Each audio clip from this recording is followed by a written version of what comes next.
شارع جامعة الدول العربية. افراح المصريين بالهزيمة الساحقة على الجزائر 4-0. خدنا افطارنا يا جماعة ونقدر دلوقتي نتقبل العزاء في عدم وصولنا لكأس العالم.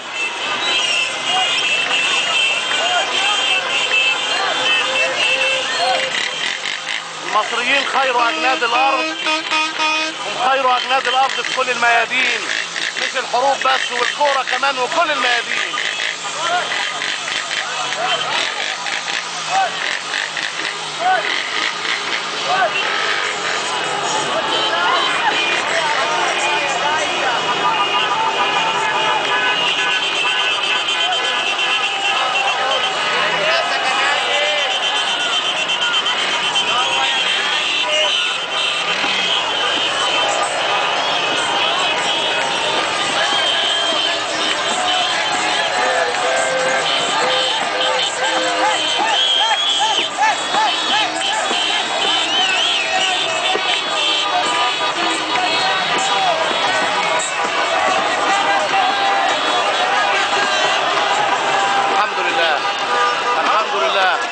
فوزنا 4-0 على الجزائر.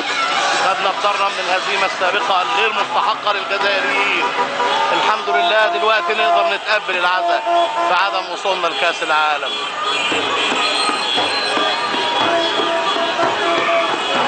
حسن شحاتة المدرب الموفق، حسن شحاتة المدرب الملتزم.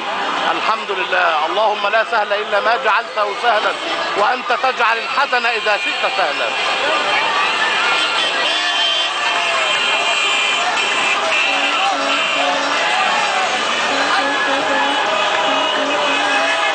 اللهم انصر هذا البلد ولا تخذل.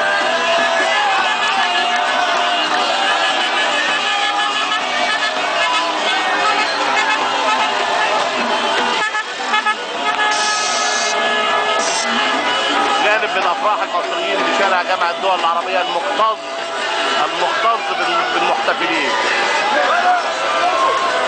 ان شاء الله تختتم هذه الافراح بهزيمة غانا بإذن الله يوم الأحد القادم، والفوز باللقب للمرة السابعة والمرة الثالثة على التوالي في إنجاز غير مسبوق في أفريقيا كلها.